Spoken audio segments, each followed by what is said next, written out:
The phone rang, and I answered it without imagining that it would be the worst moment of my life. On the other side, my son's cold voice. "Don't go back home. Your house and car are gone." My legs gave way, the cup slipped off the table, and the clock on the wall seemed to mock my despair. At that moment, I realized that my life would never be the same again. I was in the kitchen, stirring the coffee that was already starting to boil, when the phone rang. It wasn't common for someone to call at that hour, and for a moment I thought it might be a neighbor asking for sugar, or even an old friend wanting to chat. I answered with a firm voice, as I always did, but on the other end I found only a strange, heavy, almost cold silence. Soon after, his voice came. It was my son. My heart raced, but little did I know that this would be the moment that would change my life forever. "Don't come home, Mom," he said. Those words echoed like a hammer inside my head. For a few seconds, I thought I'd heard wrong.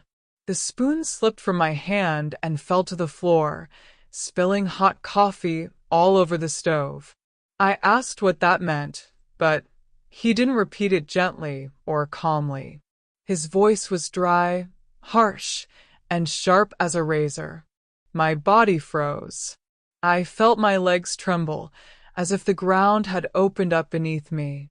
I held onto the table to keep from falling, and for a moment all I could hear was the ticking of the wall clock, mixed with the distant sound of the kettle whistling. Everything seemed in slow motion. I never imagined a phone call could tear a mother's soul apart like that. I tried to say something, but my throat closed. My voice wouldn't come out. My heart screamed, but my mouth was silent. It was then that he repeated, even more harshly, "Your house isn't yours anymore, nor your car. I've fixed everything." "I've fixed everything? What do you mean?" That sentence was like a knife. My son, the boy I once held in my arms, now spoke to me like a stranger. I closed my eyes and found myself traveling back in time. I remembered when he was a child and would come running to show me his school drawings. I remembered the sparkle in his eyes, the laughter that echoed through the room. How could this same boy now treat me so coldly? How could the love I'd dedicated my entire life have turned into this abyss? My hands began to sweat, and the phone slipped between my fingers. I wanted to believe it was a sick joke, but his tone left no room for doubt. It was real. This son I'd raised with so much effort, through sleepless nights and countless sacrifices, was robbing me of my confidence, my very story I'd built. I looked around, and everything seemed strange. The half-empty cup of coffee on the table, the sweet smell that once brought me comfort, now made me nauseous. Even the corner of the house, where I always kept family photos, seemed to mock me. How could a home so full of memories become such a cruel stage for farewell? I asked, "Why?" almost in a whisper. On the other end, silence. A silence that hurt more than any answer. I sensed something bigger was hidden behind that connection. Something I didn't yet know, but was about to discover. I took a deep breath, trying to remain calm, but I felt like I was gasping for air. Each second felt like an eternity, and deep down I knew nothing would ever be the same again. That phone call wasn't just a message. It was a turning point, and it was in that moment that I understood my life had just been ripped from my hands with a few words. Words spoken by my own son. But what was behind it? Who or what could have driven him to such cruelty? After I hung up the phone, I stood in the kitchen, unsure of what to do. The sound of the final click of the call still echoed in my ears, like a hammer banging on a door that wouldn't open again. I looked around and noticed the kettle still hissing, the coffee already spilled on the stove, and the smoke slowly rising. That mess reflected exactly how my heart was shattered, overflowing, and out of control. I sat at the table, staring at the cooling cup. That coffee, which had so often sparked joyful conversations, now bore witness to a loneliness I never thought I'd feel. The clock on the wall ticked away with an irritating, heavy sound, as if mocking me. Time didn't stop, but inside me, everything had frozen. Silence filled the house. A silence so dense it felt like screaming. Even the corner where I always kept the old radio felt empty, as if even music had abandoned me. I remembered when the house was full of voices, laughter, footsteps running down the hallway. Now, only the echo of nothingness remained, and this emptiness was more painful than any words. My eyes wandered over the walls. Every detail brought back memories. The peeling paint near the window reminded me of the day I painted it myself, wanting to give my home a new look. The tablecloth, patiently embroidered on cold nights, now seemed like a useless weight. Everything I'd built with love was there, but lifeless, soulless. I ran my hand over the table, feeling the roughness of the wood. It was as if every scratch and mark told a story. How many times had that same space welcomed my son for Sunday lunch? How many times had we laughed together there as I served the lovingly prepared food? Now, all that remained was the cold, and the cold speaks loudly when you're alone. My heart was pounding. The house that had once been my shelter was becoming a silent enemy. The sound of creaking furniture, the creaking floorboards, everything seemed to remind me that I was alone. I thought about calling him again, but my hands were shaking so badly I could barely hold the phone. What if he didn't answer? What if he did, but only repeated those cruel words? I looked out the window. The street was quiet, the neighbor was sweeping the sidewalk, and nothing seemed out of the ordinary. It was strange to see the world continue while mine lay in ruins. Life went on outside, indifferent to the despair gnawing at my chest. It's cruel to realize that a mother's grief doesn't change the course of anyone's day. I closed my eyes and took a deep breath, trying to control my tears. The silence in the house seemed suffocating, but within it, there was also an unanswered question. Why had my son done this? What could have driven him to such coldness? Questions swirled in my head, and I knew I wouldn't sleep that night. I stood up slowly, walked into the living room, and touched the framed photos on the sideboard. His face, still a child, smiling innocently, stared back at me as if from another life. It was like looking at a stranger who no longer exists. I clutched the frame to my chest, as if it would bring me some comfort. But comfort didn't come. The silence of the house became a mirror of my soul, empty, aching, and filled with memories that now weighed more heavily than they brought joy. And there, alone, I knew that this was only the beginning of even greater suffering. When I think about that house, I don't just see walls and a roof. I see every brick paid for with sweat and sacrifice. I remember the nights I worked overtime, scraping together coin by coin, always with a clear goal to provide a decent home for my family. Every corner of that place was hard-earned. Nothing came easy, and perhaps that's why it hurt so much to imagine it now in strange hands. I remember the day I signed the deed. My hands trembled, but not from fear, from pride. I, a simple woman with few resources, managed to achieve what many said was impossible. When I walked through the door for the first time, I felt that this space would be the stage for our greatest stories. And it was. Every laugh, every tear, every family achievement was imprinted on the walls. The kitchen has always been the heart of the home. There, I prepared meals that warmed not only the body but also the soul of those who sat at the table. How many times have I stretched the food to fit another plate when someone unexpected showed up? It was a generous home, full of welcome. Now, the thought of all that being handed over without my consent tears me apart. The car, the car was my pride and joy. It wasn't new, far from it, but it represented independence. It was the car I used to drive my son to school so many times, even on days of torrential rain. It was the car we used to take short trips, singing together, laughing at simple things, watching the world go by through the window. Those miles carried pieces of our history. I remember the first time I turned the key in the ignition. The engine roared loudly, and I felt like I was my own person. I no longer needed to rely on favors or crowded buses. I could take my family wherever I wanted. I could pursue opportunities. I could dream. This car was much more than transportation. It was a symbol of freedom, of personal victory. There was a special day when I took my son to the beach. He ran barefoot in the sand, and I watched, sitting in the car, the breeze on my face.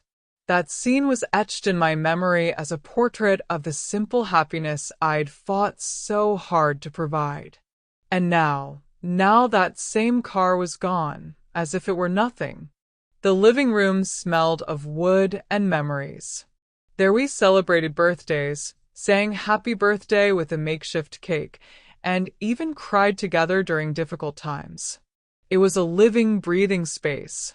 And to think that someone came in, took the furniture, and erased the traces of our history, it's as if they'd mercilessly ripped out pieces of my soul. Even the backyard held secrets. I planted flowers with my own hands, watching them grow and wither in cycles that reflected life. I remember my son's joy when he brought me the first tree seedling to plant together. It was small, fragile, but full of promise, just as I believed our future was. Today, when I close my eyes, I can still smell the wet ground after the rain in the backyard. I feel the cool breeze coming through the open windows. These memories comfort and hurt me at the same time.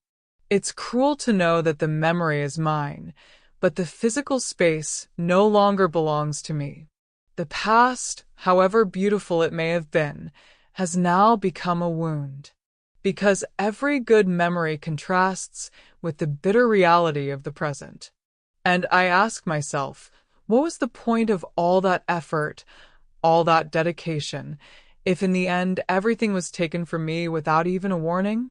When I think about my son's childhood, I remember how he ran around the house with a big smile, spreading joy everywhere. He was a curious boy, always asking questions, filling the house with questions that sometimes made me laugh, sometimes left me speechless. I did everything I could to be there, to be a mother and a friend, to give him what I myself never had. And for a time, it seemed our bond was unbreakable. I watched him sleep and thought, this boy is my greatest treasure. I spent hours watching over him, adjusting the blanket, making sure nothing disturbed him. It was as if my life were simply an extension of his. Any pain he felt, I felt doubled. Any achievement, I celebrated as if it were my own. This was the love that moved me, the love I believed to be eternal. But the years passed, and with them came the first changes. Adolescence brought a different silence, a distance I didn't understand. Conversations that once flowed became short, sometimes harsh answers. I tried to get closer, but it was as if there were an invisible wall between us, a barrier that grew, without me having the strength to break it down. I remember one afternoon when I invited him to lunch. The food was hot on the table, prepared with care as always. But he didn't want to come. He said he'd already eaten out with friends. That dish, which once symbolized togetherness, remained untouched, cooling on the table. It may seem small, but for a mother, each such refusal is a silent wound. I held grudges, yes, griefs that were never spoken, words I swallowed to avoid arguments, tears I wiped away alone in the silence of my room. How many times did I wonder if I'd done something wrong, if I'd failed to give him what he needed? But deep down I knew it wasn't a lack of love. The love was always there, even when it wasn't acknowledged. He grew up and began to follow paths I didn't understand. New friends, different habits, decisions I would never have made. I tried to advise him, but he reacted impatiently, as if my words were a burden. And little by little I stopped talking. The silence that had previously come from him began to come from me as well. The bonds weakened without me realizing the severity. The distance wasn't just physical, it was emotional. He could be in the next room, and yet he seemed to live in another world. I'd look at him and see the same face, but I no longer recognized his soul. It was as if the happy boy had been left in the past, replaced by someone I couldn't quite reach. One of my last attempts was to write a letter. I wrote with an open heart, remembering the good times and asking only that he not be so distant. I left the letter on his bed. The next day, I found the crumpled paper in the trash. It cut me deeper than any argument. Still, I continued to love in silence. Because a mother's love doesn't fade, even when rejected. But I knew something was wrong. I felt in my heart that there were greater forces influencing that distance, as if something or someone was molding my son away from me.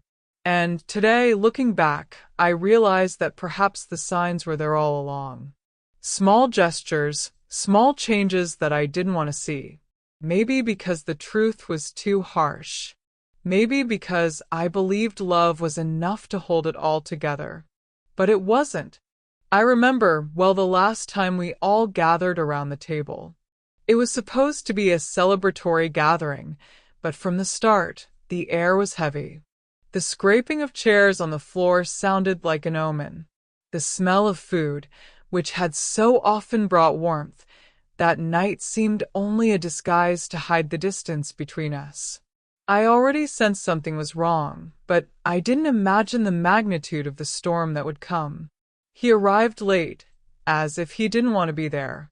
His cold, dull gaze avoided mine. He greeted me hurriedly, without the hug that had always been a family tradition. The silence that followed for the first few minutes was almost unbearable. With each bite, I felt we were growing further apart, even though we were sitting at the same table. I tried to make conversation, talk about simple things, reminisce about happy times. But my words bounced off an invisible wall. He responded in monosyllables when he answered at all. There was a harshness in his voice that wasn't his own. That table, once a stage for laughter, had become a silent battlefield. There was a moment when our eyes met, mine, filled with longing and a desire to reclaim something lost. His icy, distant, as if I were just another person. That look pierced me more than any words could. That was when I understood our bond was already unraveling, even though I struggled to deny it. The harsh words began to emerge when the subject of money came up. He spoke of possessions, of sales, as if they were mere numbers. I spoke of memories, of sacrifices, of love. It seemed we didn't speak the same language. The tone rose, but there were no shouts. Only cutting sentences, sharp as knives, that pierced without mercy. At a certain point, silence fell over the table again.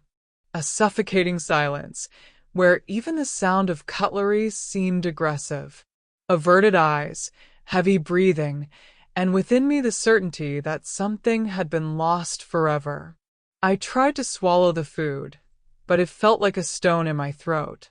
He stood up before the end, saying he had an appointment.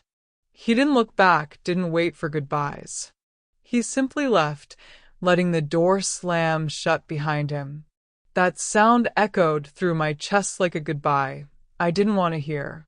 It was at that moment that I realized the family was no longer the same.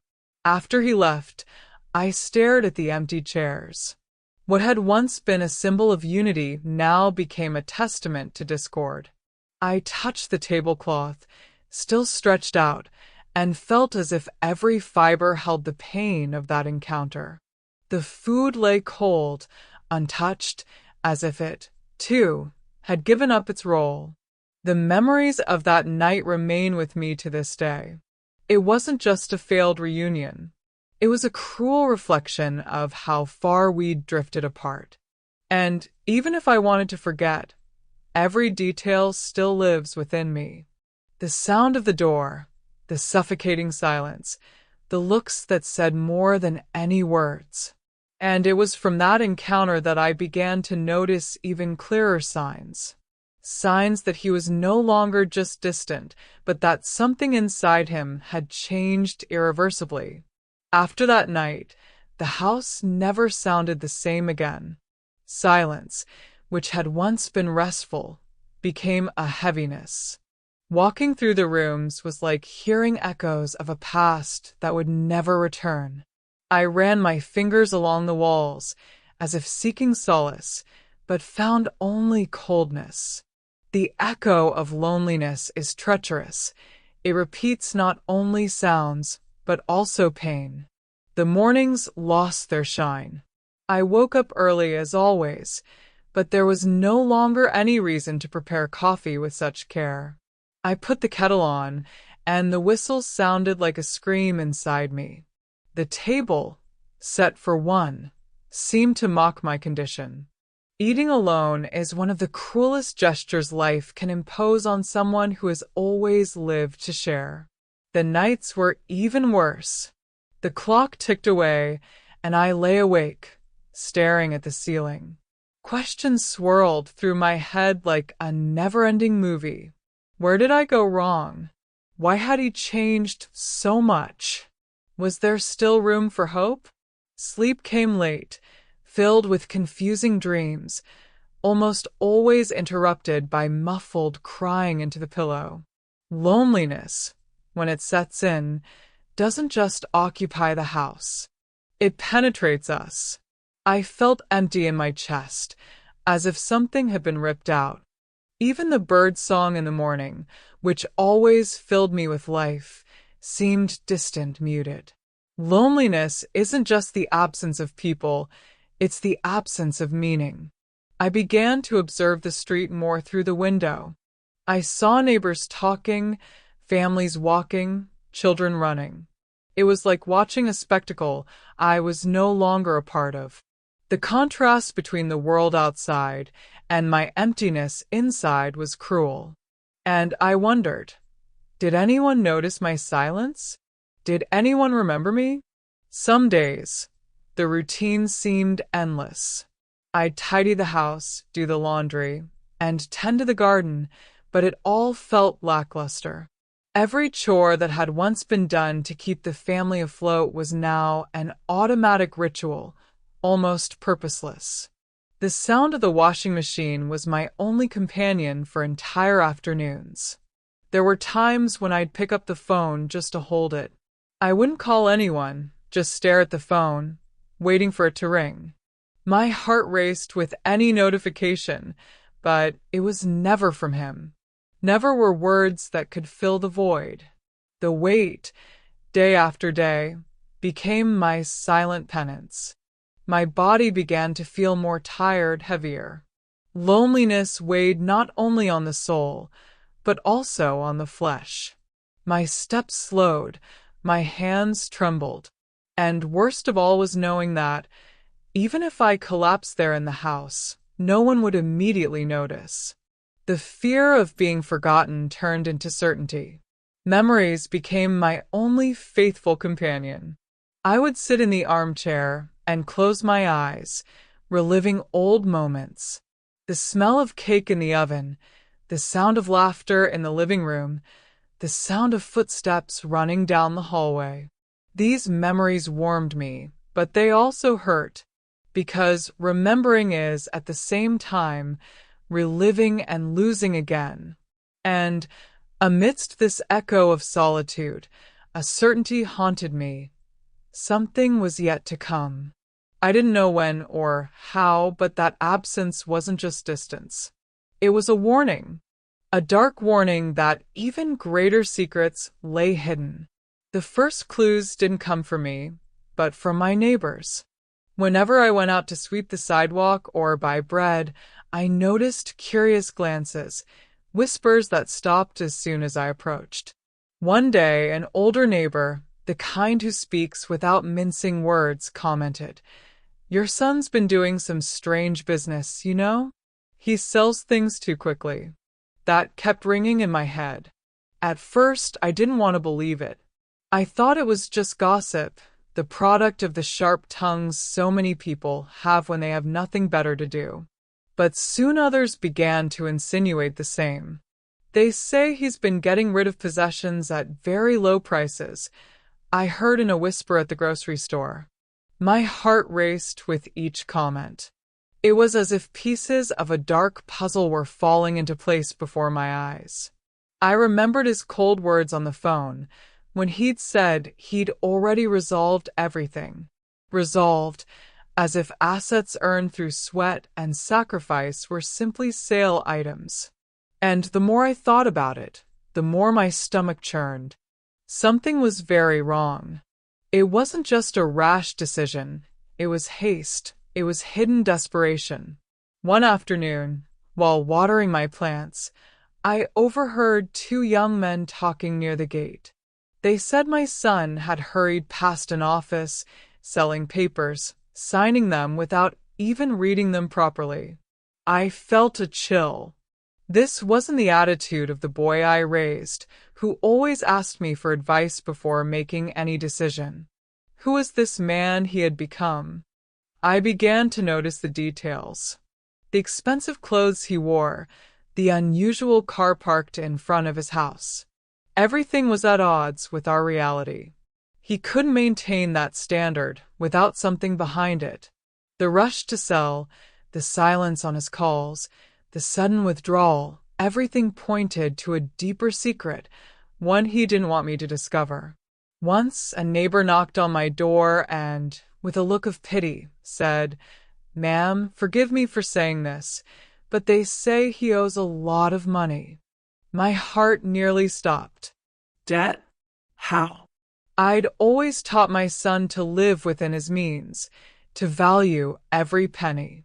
But the world out there is cruel, and I realized that perhaps he had gotten lost in traps bigger than I could have imagined.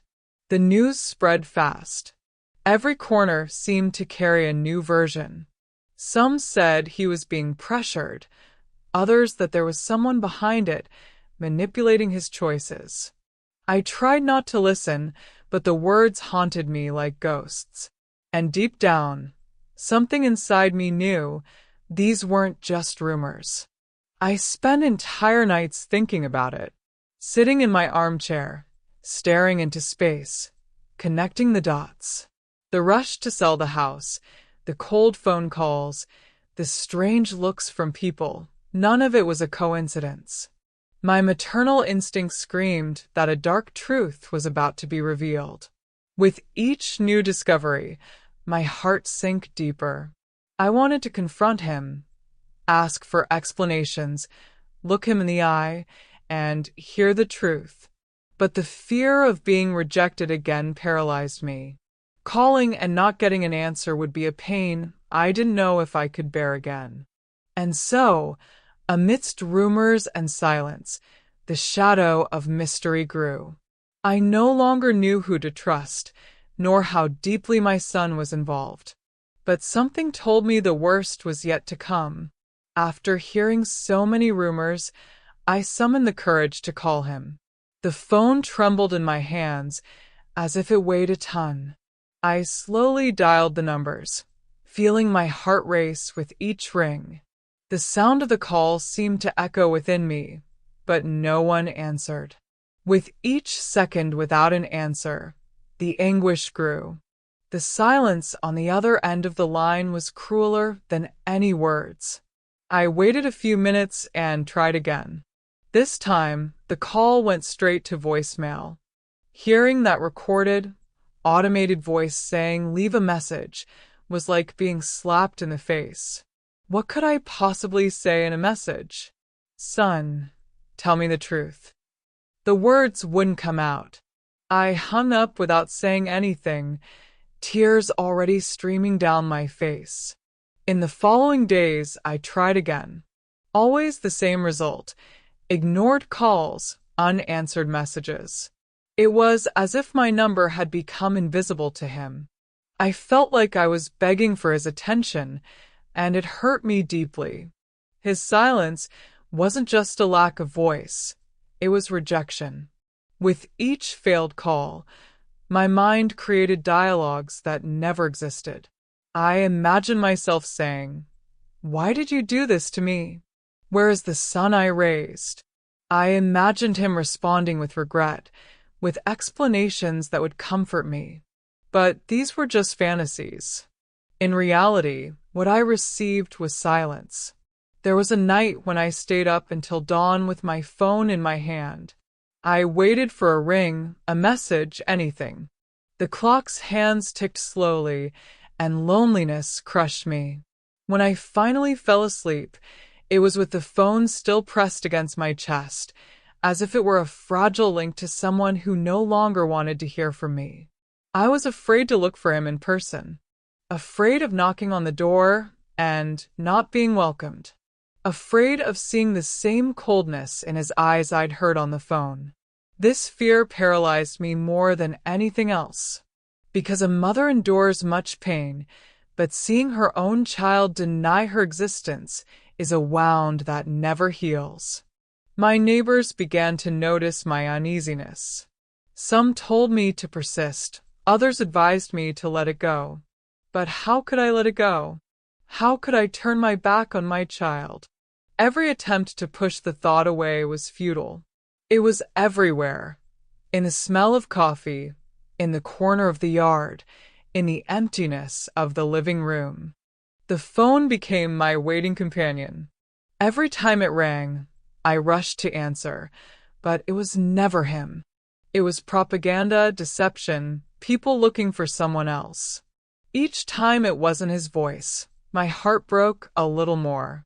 Even the sound of the phone, once familiar, began to frighten me. I began writing letters I never sent.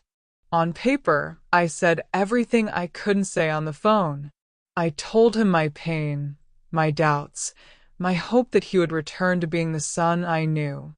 The letters remained tucked away in a drawer, witnesses to a confrontation that never happened.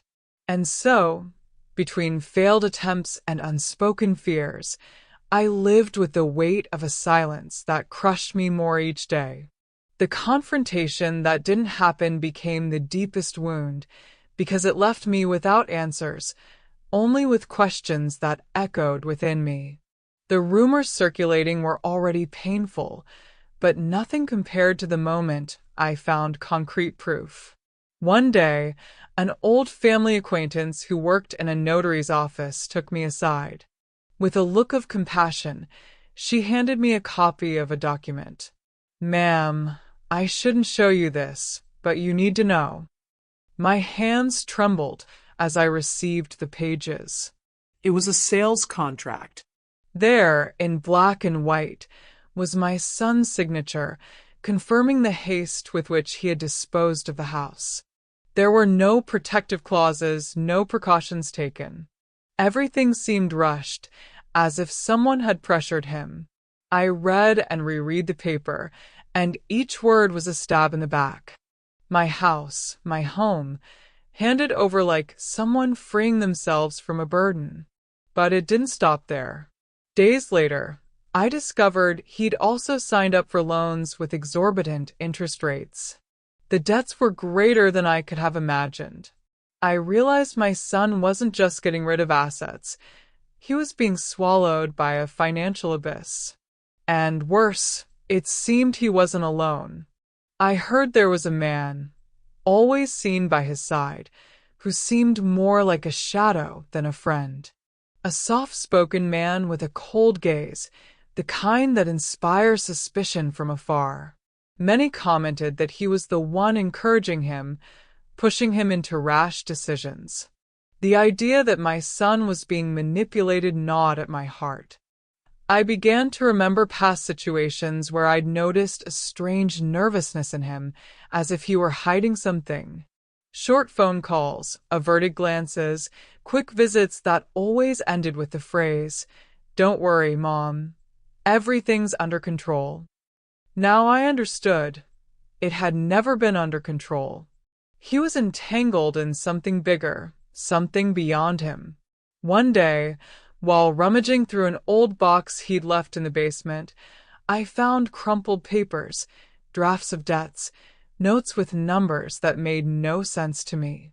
Some of them even contained desperate phrases like, "I need to resolve this quickly," and "I have no way out." My heart sank. Here was proof that he lived under pressure, surrounded by ghosts I couldn't see. It was at that moment that a mixture of feelings washed over me. On one hand, indignation at the betrayal. On the other, compassion for the pain he must have been experiencing in silence. Was it fair to condemn him without understanding what truly led him there?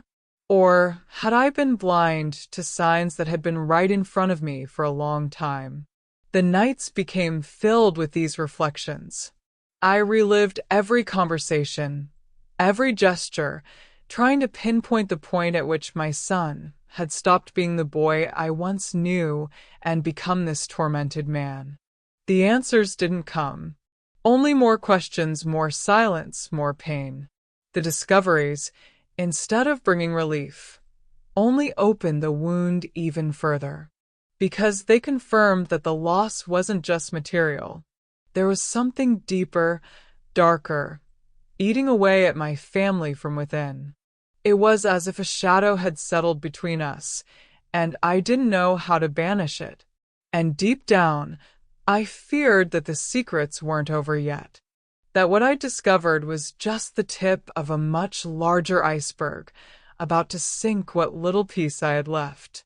I gathered my courage and went to the house. I walked slowly down the street, my heart racing, as if each step brought me closer to a truth I didn't want to face.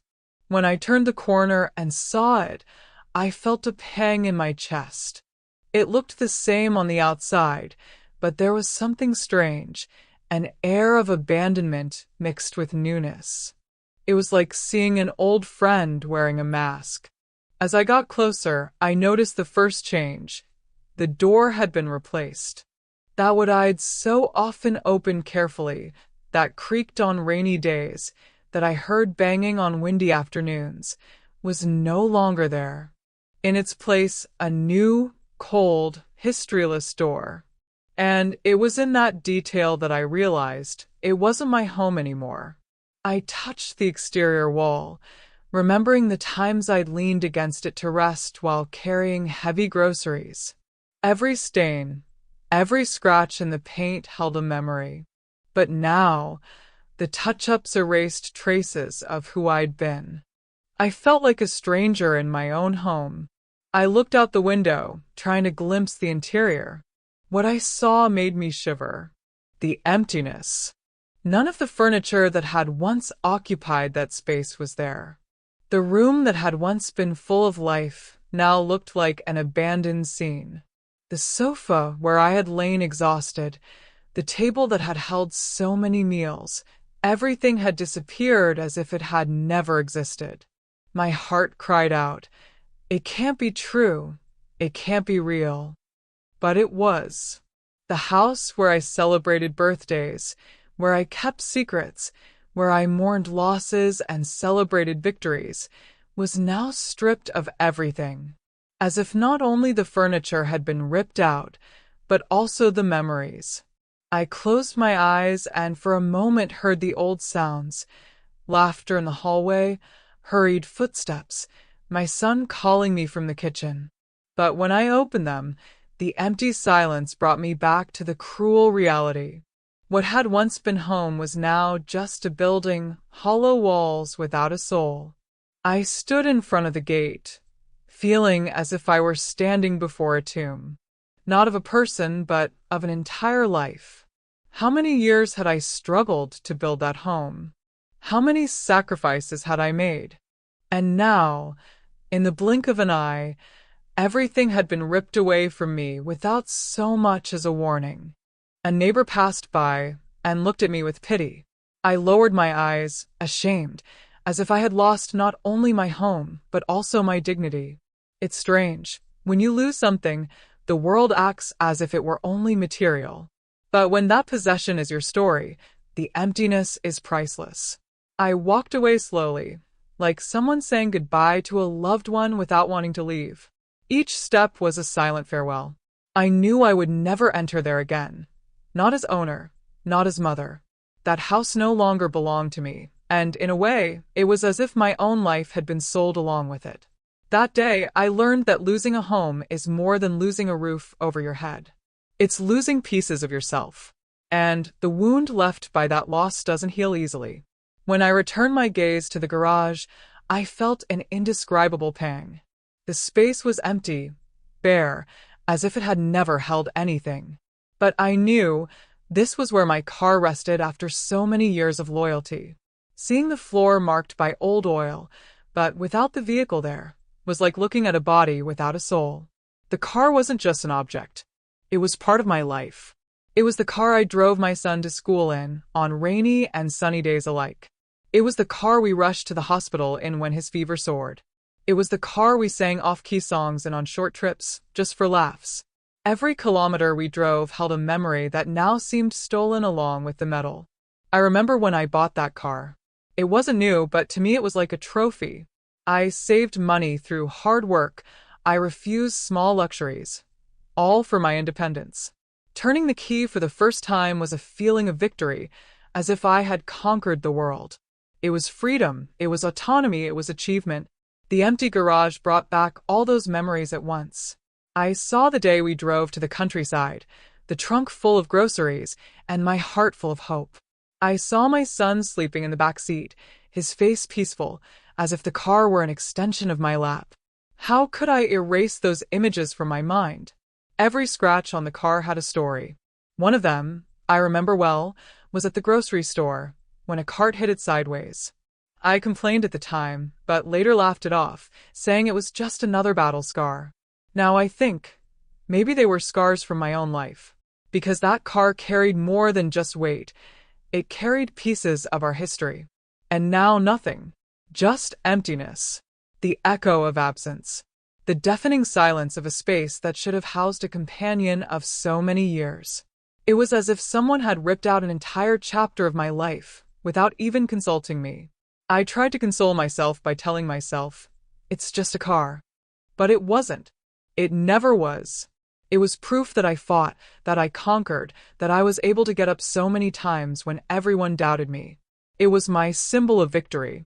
And seeing it disappear, without explanation, was like being told my struggle was worthless. That night, I sat for hours at the window, staring at the empty garage. Every time I blinked, I still imagined the car parked there, waiting for me to take another trip. But when I opened my eyes, there was only cold space, lifeless concrete. I felt a pain that went beyond the material loss. It was as if I had also been robbed of my sense of ownership. The car was part of my identity, and now I felt smaller, diminished, and weakened. And deep down, I knew that loss wasn't isolated. It was part of something bigger, a plan that still eluded me. A plan that seemed to rip away from me, one by one, all the pieces that held me together. There are pains that life imposes, and that, over time, we learn to bear. But a child's betrayal, that's not a wound that heals. It's an open wound that throbs every day, reminding us that what we love most can one day turn against us. No matter how much I try to convince myself there were reasons, nothing erases the bitter taste of betrayal. I could bear to lose everything, my house, my car, my possessions, if I knew for sure my son was still by my side. But what eats me up is knowing that he was the one who took it all away from me. He wasn't a stranger. He wasn't an enemy. He was the boy I raised, the one I cradled in my arms, the one I cared for so zealously. How can I accept that he was the one who instilled this pain in my heart? Sometimes I wonder if the love I gave wasn't enough. Did I make too many mistakes? Did I fail to see the signs? A mother's mind never rests, searching for someone to blame even within herself. But deep down, I know I did the best I could. And that's precisely what hurts, realizing that, even though I gave my best, I ended up receiving the hardest blow of my life in return. There are nights when I close my eyes and still hear his voice on the phone, cold, distant. Words that should never come from a child's mouth. Those phrases echo like a poison that slowly spreads, eroding my good memories. The love is there, but now mixed with pain, with resentment, with an emptiness that has no name. The betrayal isn't just in what he took from me. It's in what he erased within me. The happy memories we had together are now tainted by the shadow of that choice. Every sweet memory is accompanied by a bitter taste, as if the happiness had been tainted. It's impossible to separate one from the other. And worst of all is the loneliness of this pain. Those who have never experienced it don't understand. Many look at me and say, just start over. But they don't know that it's not just about losing possessions. It's about losing trust in your own blood. It's about feeling that the sacred bond between mother and child can be cruelly broken with no way back. I try to pray, to ask for the strength to forgive, but the words fail me. My heart can't keep up with what my mouth is trying to say. Forgiveness is easy in theory, but in practice, when the wound is still bleeding, it's nearly impossible. It's like trying to walk with a thorn stuck deep in my foot. Every step reminds me it's there. The tears come at unexpected moments. Sometimes while washing the dishes, sometimes looking at an old photo. The pain seeps into the little things, the most banal memories. There's no escape. And I wonder, does he feel the same? Does his conscience ever weigh on him? Or has he managed to erase the past like he erased my life? This betrayal left scars that go beyond the heart. It shook my faith, my trust in life, even my own reflection in the mirror. I look at myself and no longer recognize the woman who believed family was a safe haven. Today, I see someone hurt, distrustful, afraid of loving too much and losing again. And yet, as contradictory as it may seem, within this wound pulses a remnant of love. Because a mother's love is stubborn. It endures even in the midst of pain. But it is precisely this resilience that transforms betrayal into an eternal wound, because loving someone who hurts us is the greatest of condemnations. There are nights when, in the silence of the house, I hear echoes of old words, advice I gave, promises I heard, simple phrases that now seem to carry immense weight. I remember when he was little and would say, "Mom, I'll never leave you." Those words, which at the time filled me with tenderness, now sound like cruel irony in the face of what has become reality. The voices of the past come in waves. I hear his laughter in the backyard, his cheerful call for food, his innocent bedtime conversations. There was a time when we believed in the eternity of bonds, when trust seemed unshakable. Today, these memories torment me more than they comfort me, because they reveal the chasm between what was and what is. I also remember the advice I tried to impart. Son, Don't trust those who promise too much. Beware of easy shortcuts. What is gained in haste is lost in pain. Words I repeated so often, like planting seeds. But now I realize they may have fallen on dry ground. He followed paths that contradicted everything I tried to teach. There are promises that hurt more than assault. He told me that, no matter what, he would always take care of me. And how can I believe that today, after seeing my things donated, my house sold, my car missing? The voices of those broken promises echo within me, reminding me that not even blood guarantees fidelity. Sometimes I find myself reliving entire conversations. Me saying, "One day you'll understand the value of what I've built." Him replying, laughing, "I know, Mom, I know." Today I wonder, did I really know? Or was I just repeating the words back then to calm myself, never taking them seriously? The contrast between the boy I knew and the man he became is a burden I carry daily. It's like looking at two different photographs of the same person and recognizing no connection between them. The sparkle in his eyes from the past has been replaced by a shadow I can't grasp. These voices from the past also remind me of who I was. A hopeful mother, full of faith in the future, who believed that love would be enough to guide destiny. Today I am a different person, more suspicious, more tired, and at the same time, more aware that love doesn't always win every battle. There are times when I think, maybe the voices aren't just memories, but warnings I ignored. Maybe every piece of advice given was also an omen, and I didn't know how to see it. Maybe the broken promises were already cracked from the start, and I, blinded by love, didn't want to understand. The voices won't stop. They emerge in the silence of dawn, when all is still and only a restless mind remains.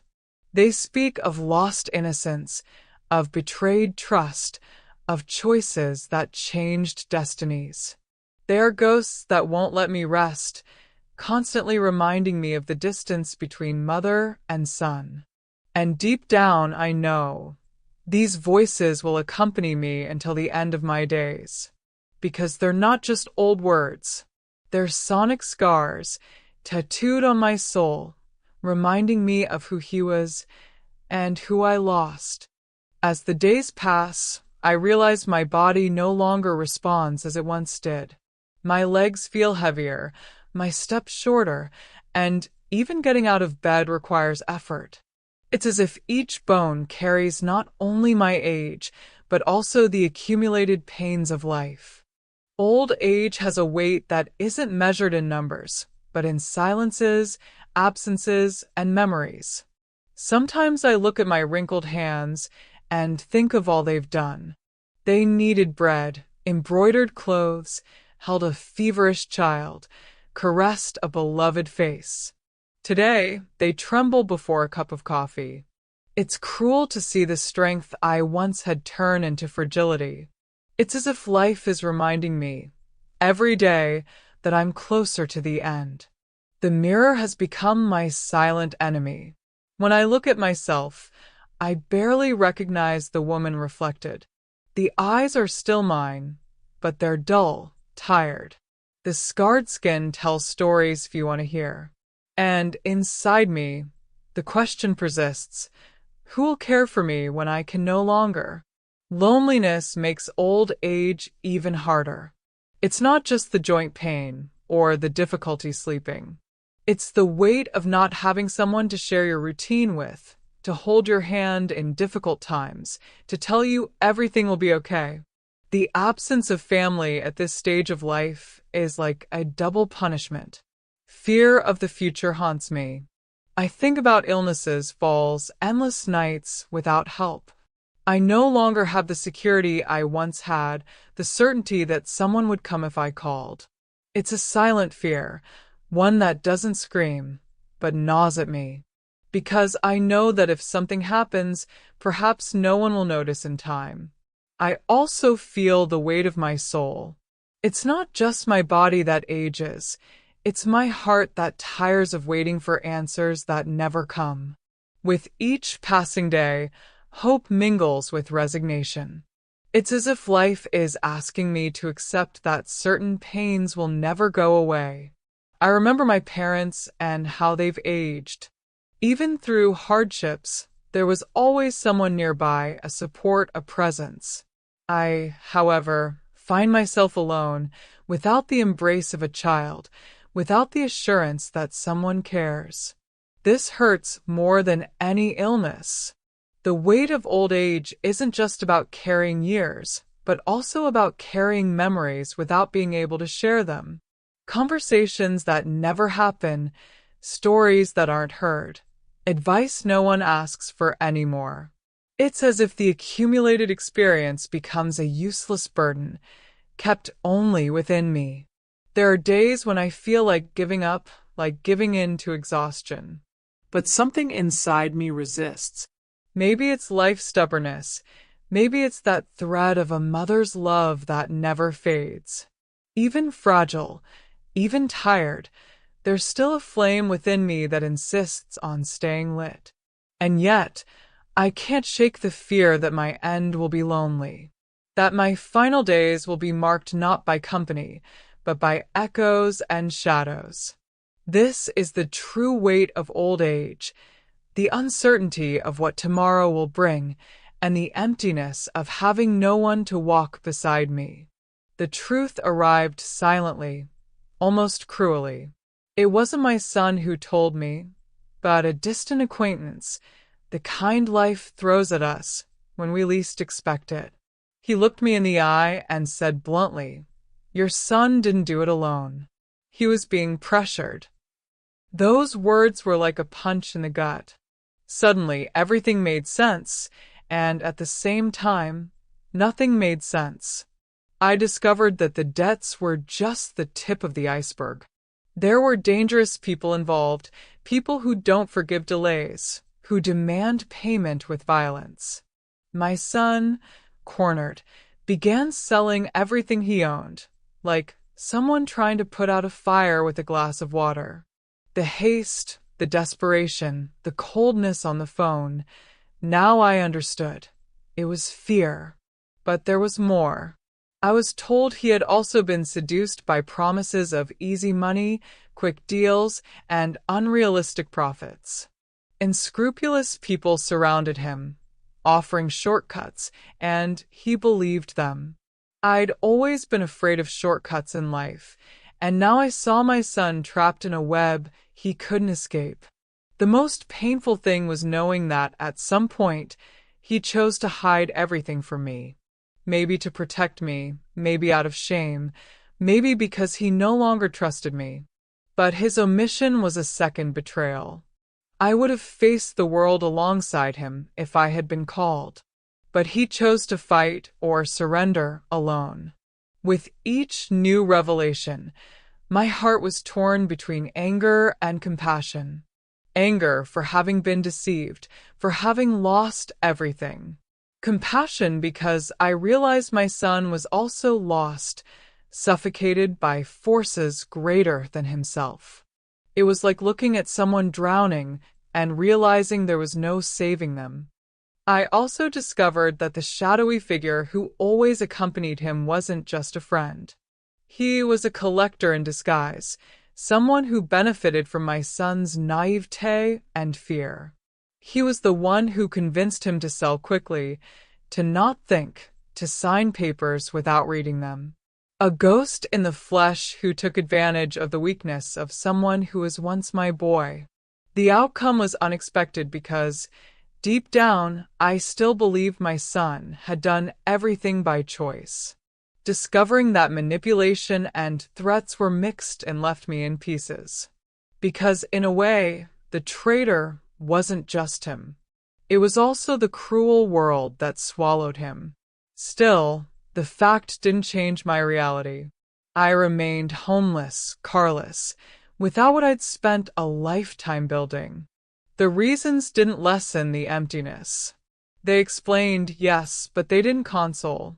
It's like being diagnosed with an illness. You understand, but the pain is still there.